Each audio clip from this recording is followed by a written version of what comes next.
The people.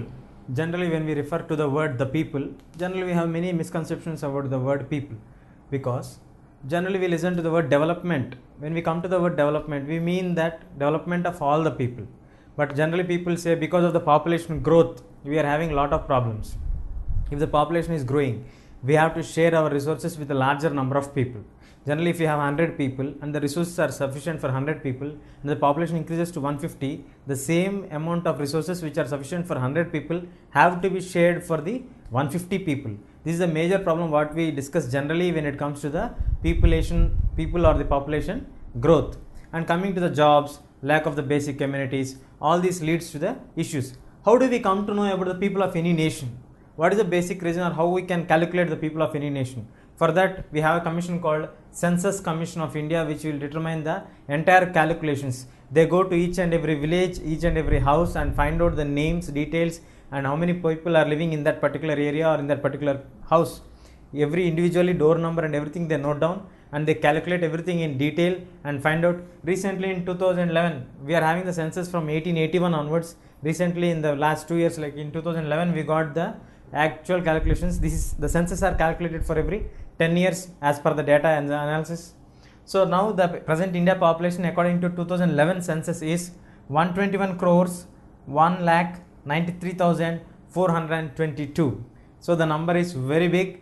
So we shall assess the various reasons, how the population is categorized, what are the issues and all.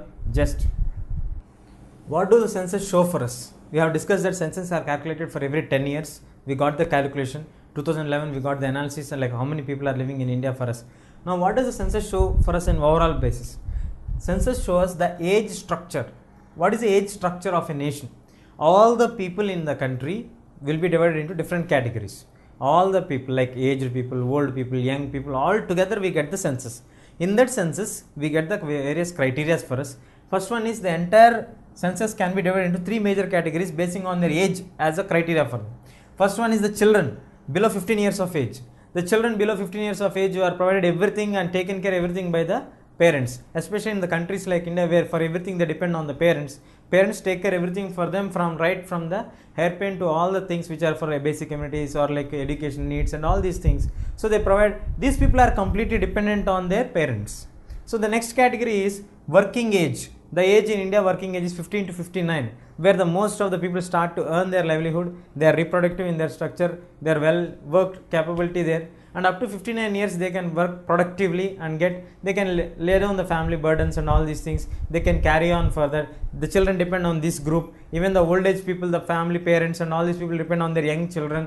All these things come under the working age group 15 to 59. Coming to the third one or the final one, that is the aged category, those who are above 59 years or above 60 years after their retirement. If they are in the organized sector, they get their pensions for them to live their life happily. If they are not if they are not worked in an organized sector or if they are in an unorganized sector, then they have to go for their living on the worked age group or the children who are surviving in that age group. So they depend on them. Most of the people, those are in the 92% of Indians are depending on the unorganized sectors. So they try to work till their body permits for them, till they have the physical capacities for them.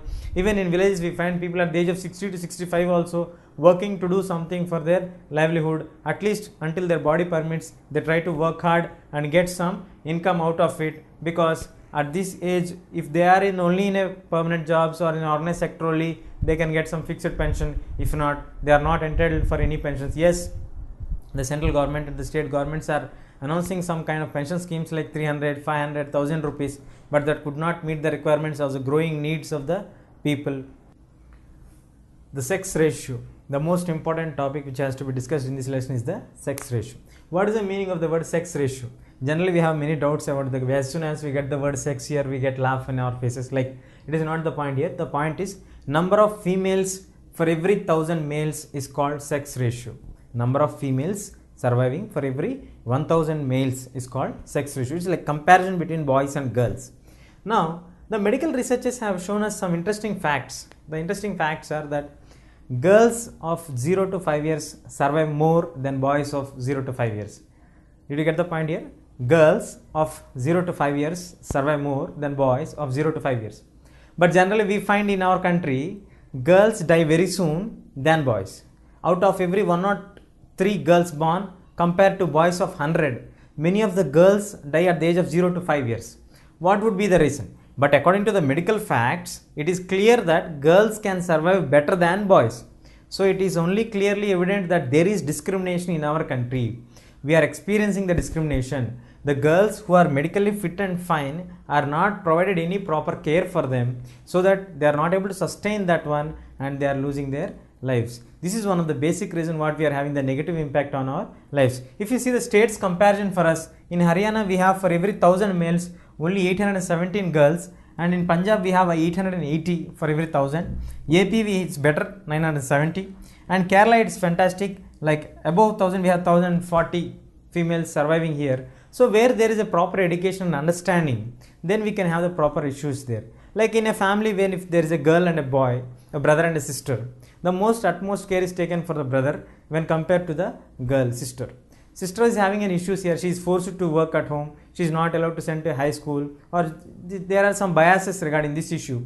So it should be addressed very carefully, and education has been the major relieving or discriminating factor to come out of the girls' interaction of all these kinds of issues and all these things. Because once the girls and boys are educated, we can have an equal opportunity for them. Even girls are also able to better than do boys, because they are able to do the homework as well as they are able to do the household works. And now we are having many entrepreneurs who are working successfully, managing both professional and the personal things. So the sex ratio is the serious issue. It has to be addressed in India in the context, especially when compared to the sex ratio means the females for every 1000 males, and the medical researchers have proven that girls are better than the boys. So let us understand the issue that there is no discrimination should be understand here, like boys and girls, both are children, should be taken care properly. Then only we can reach to the height of our success. Education could be a key progress to change the issues. Like in Kerala, when we see most of the people are educated, so they brought up their children both equally well without having any biases for girls. So they had that development and they are maintaining the equilibrium balance here when compared to the other things.